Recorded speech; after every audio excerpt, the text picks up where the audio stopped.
l'abattre. C'est peut-être la deuxième priorité. Mais personne ne va mettre tout le paquet pour liquider le régime de Pyongyang. Et Pyongyang en joue très bien. Alors les Chinois, ils voudraient en gros garder ce qu'ils appellent la stabilité. L'avenir est incertain et ils n'aiment pas ça. Ils ont aussi un petit levier diplomatique vis-à-vis des Américains s'ils peuvent prétendre jouer un rôle. Ils ont un pouvoir de chantage sur la Corée du Sud que les Coréens du Sud connaissent fort bien. Et le régime coréen les embête, ça leur rappelle leur passé, d'une certaine manière, et donc c'est très déplaisant. Mais en gros, ils le possèdent sur le plan économique. En dépit des sanctions, tout ce qui se passe en Corée du Nord passe par la Chine, y compris ce qui est sous embargo d'ailleurs et qui en réalité passe. Alors là, ils perdent la face, c'est le premier point. Ils y étaient allés la semaine dernière. François Godement, justement pour illustrer ce que vous venez de dire, je vous propose, Elisabeth, d'entendre la porte-parole du ministère chinois des Affaires étrangères. C'était pas hier, mais c'était juste au lendemain de l'essai supposé nucléaire du mois de janvier. Et on mesure très bien l'embarras que vous évoquez. On le regarde. Nous encourageons fermement la Corée du Nord à respecter ses engagements vers la dénucléarisation et de cesser quelconques actions qui pourraient empirer la situation. Maintenir la paix et la stabilité de la péninsule et de l'Asie du Nord-Est est dans l'intérêt commun de tous les partis. Alors Olivier Guillard, est-ce que quand même cette fois, là, ce n'est pas un camouflet pour la Chine? Est-ce que là, l'allié chinois ne va pas commencer à dire vraiment ça suffit? On peut comprendre que... Il y a agacement. Ils sont agacés depuis 4 ans, c'est pas compliqué. Depuis la dernière arrivée, donc la nouvelle équipe au pouvoir depuis 4 ans à Pékin, a une position radicalement différente sur le sujet. Nous avons aussi, donc, peu de temps avant, nous avions ce changement d'équipe dirigeante, si l'on peut dire, à Pyongyang. Et depuis, les choses sont allées de mal en pis. Donc certainement, aujourd'hui, Pékin traîne... C'est durci. Ils ont envoyé un émissaire encore une semaine avant. Vous parlez d'humiliation, on est probablement, le mot est un petit peu fort, mais c'est l'idée. Après, donc pas au point d'envisager une rupture brutale. Évidemment, ça c'est inenvisageable d'un côté comme de l'autre. Chacun sait par quel type de levier il est tenu de l'autre côté. En revanche, effectivement, l'exaspération de Pékin pourrait en venir à peut-être décaler légèrement le curseur vers un petit peu plus de fermeté, mais pas au point de faire trembler les généraux nord-coréens et Kim Jong-un.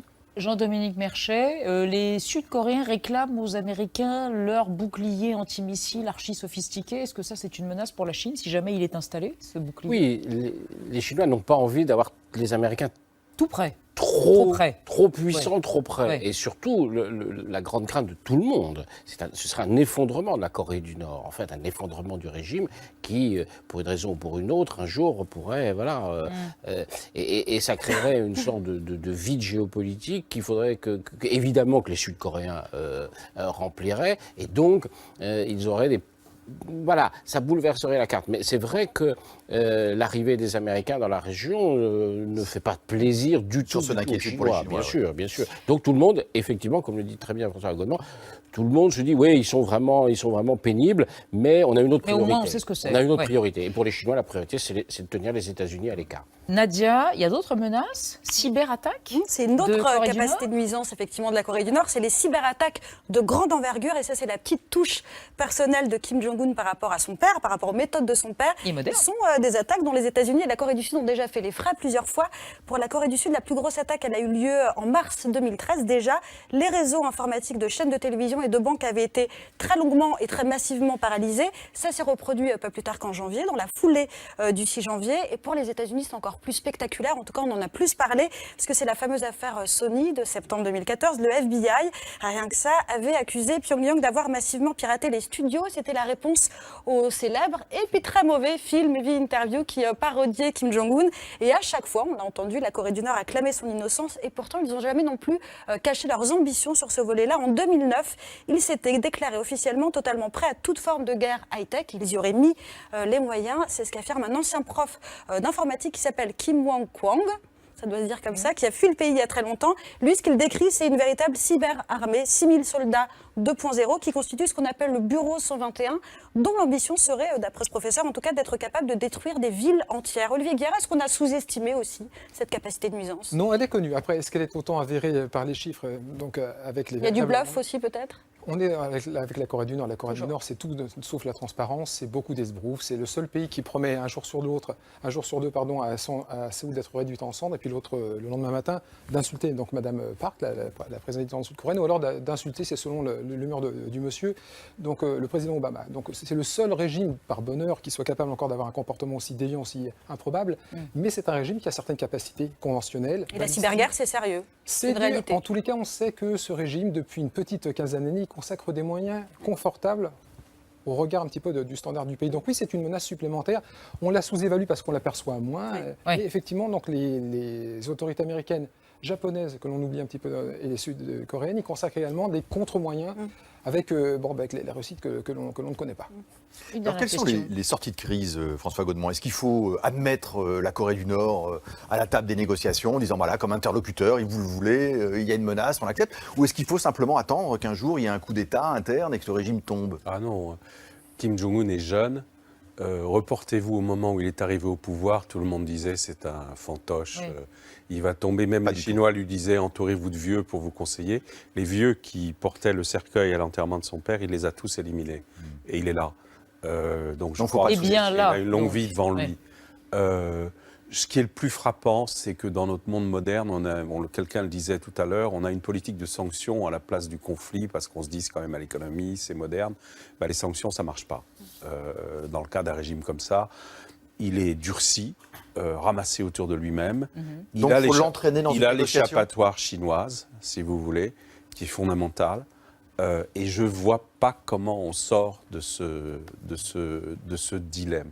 Moi, je pense, et pas parce que je suis soit un pessimistique, soit un ami du régime de Kim Jong-un, parce qu'il ne faut pas oublier que pendant ce temps-là, les victimes essentielles, c'est la population. La population qui est affamée. Tout ça, c'est tous les jours. Affamée, tyrannisée, etc. Qu'est-ce que vous pensez? Vous alliez dire, moi je pense que... Je pense qu'il faut sortir de cette politique hypocrite de sanctions menant à un plafonnement. Je pense qu'il faut ouvrir des négociations très grandes, mais avec une carotte et un bâton beaucoup plus importants. Très bien. Eh bien, c'est sur cette carotte et ce bâton que nous conclurons provisoirement ce débat ce soir. Merci à tous les trois. L'émission continue avec Xavier Mauduit et Jean-Mathieu Pernin. Deux points de vue malicieux sur l'histoire et l'actualité. Juste après des intox, ce soir, la polygamie obligatoire en Érythrée, un faux ou un tox? Le point, justement.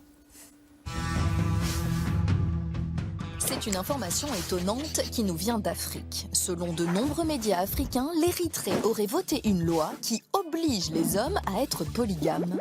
La nouvelle apparue le 22 janvier se base sur un papier rédigé en arabe portant le blason de l'Érythrée. Selon une traduction réalisée par ces journaux, le papier indiquerait que le département des affaires religieuses érythréen a décidé de respecter la loi de Dieu en raison du faible nombre d'hommes dans le pays. Il est donc décidé que chaque homme doit épouser 2 femmes et s'il le refuse, il risque la prison à vie et les travaux forcés. De même pour une femme qui refuserait de partager son mari avec une autre. L'information a été largement relayée sur les réseaux sociaux par des hommes africains souvent hilars qui s'échangeaient les liens pour obtenir un visa. Dans sa rubrique Crazy Monday, qui rapporte les nouvelles les plus folles du monde entier, le journal kényan Standard racontait le 25 janvier que de nombreux Kenyans seraient même prêts à changer de nationalité pour rejoindre l'Érythrée et épouser une seconde femme. Les rires des pays voisins ont semble-t-il été tellement forts que le ministre de l'Information érythréen Yeman Meskel a réagi avec agacement sur Twitter pour démentir cette rumeur. Cette histoire illustre la bassesse des forces obscures, de la désinformation et la propension des autres à embrasser les récits négatifs sur l'Érythrée.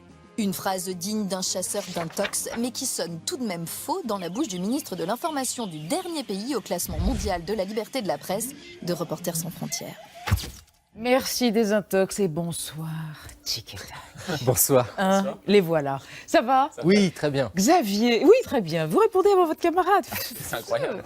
Xavier, alors, 18 cas de Zika ont été importés en métropole depuis quelques jours. Ça, c'est les chiffres du ministère de la Santé.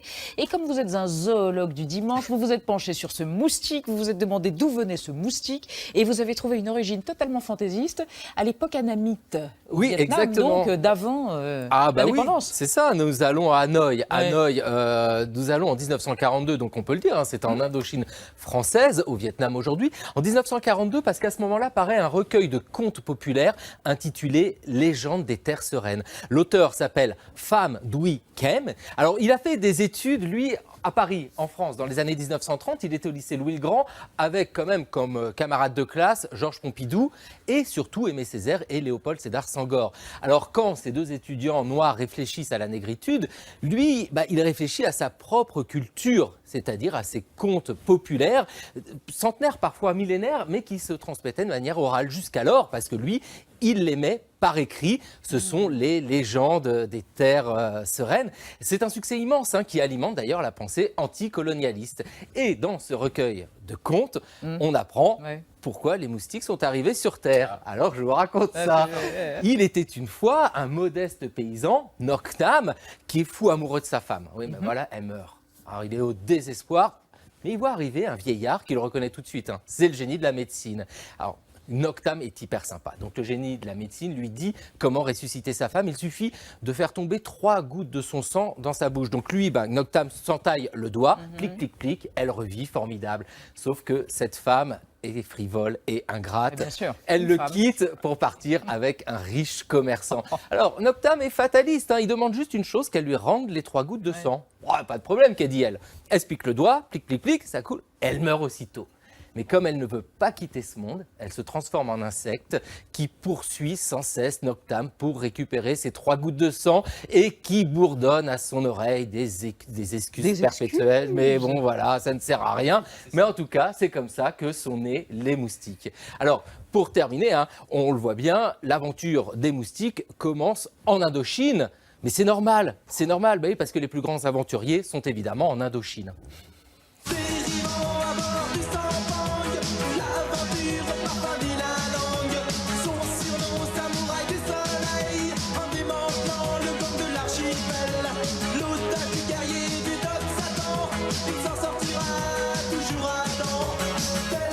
Voilà, c'est super, voilà, on a ça dans l'oreille toute la soirée. Merci, maintenant on l'a pendant 8 jours. Je vous remercie Xavier. Jean-Mathieu, le Grand-Duché du Luxembourg, 550 000 habitants. Max, se lance dans la conquête minière spatiale. Ça ressemble à une blague belge, votre truc. Oui, voilà, le Luxembourg dans l'espace, on dirait presque le titre d'un film de série B, c'est vraiment ça. Mais en effet, vous l'avez dit, le Grand-Duché se lance dans la conquête spatiale. Alors, il faut dire qu'il est déjà présent sur le marché des satellites. Et aujourd'hui, il va faire quelque chose de très simple, le Luxembourg, c'est aller forer des astéroïdes pour y trouver des métaux précieux. Voilà. Bon, parce que selon les scientifiques, sur la surface de ces corps célestes, il y aurait du nickel, du fer, du platine. Bref, c'est une véritable ruée vers l'or spatial. Alors, seule interrogation, c'est comment on fait. Ils ont des lanceurs. Il y a des, Kim Jong-un. Non, alors justement, eux n'en ont pas. En fait, l'idée, c'est de s'associer et d'aller lancer justement un petit robot comme Philae, par exemple, en France, qui se poserait sur l'astéroïde, qui ferait dévier la grosse pierre sur un axe qui serait propice ensuite à la perforation. Voilà, tout simplement. Bref, assez simple. Ensuite, on appelle des satellites qui arrivent, qui récupèrent les minerais, ils s'en servent comme carburant. Voilà, c'est bête comme ça. Voilà, tout aussi simple. Alors pour l'instant, seuls les États-Unis sont intéressés par ce genre d'exploitation, cette nouvelle manne. Mais la question qu'on se pose tous, c'est est-ce que c'est bien légal finalement de faire tout ça? Eh bien, c'est complètement légal, enfin un petit peu, parce qu'il y a un traité qui date de 1979 qui régit en fait l'exploitation des richesses lunaires et des corps spatiaux comme l'astéroïde. Et tous les pays l'ont signé, sauf les États-Unis. Voilà pourquoi, en novembre dernier, Barack Obama, lui, a ratifié une loi permettant en fait l'usage commercial des richesses lunaires et des astéroïdes. En gros, tout ce qu'on trouve, c'est à nous. Et donc le Luxembourg s'est engouffré dans la brèche et ils ont dit à toutes les entreprises qui veulent participer à l'aventure, venez chez nous et nous on vous donne de l'argent. Parce que pourquoi? Parce que selon les économistes, ça pourrait rapporter des milliers de milliards de dollars. Donc on comprend pourquoi le Luxembourg est intéressé. Alors dans les prochaines années, on pourra éventuellement parler du Luxembourg comme aujourd'hui on disait, le Luxembourg c'est l'évasion fiscale. Plus tard on dira plutôt c'est l'évasion spatiale. C'est sûrement le thème du prochain livre de Denis Robert en tout cas. Merci mes lapins, merci mes amis. 28 minutes est terminé sur l'antenne. Dans un instant, c'est la suite de notre cycle Costa Gavras avec son grand film sur l'occupation, section spéciale, prix de la mise en scène à Cannes en 75 déjà. À demain, tchuss, bis morgen.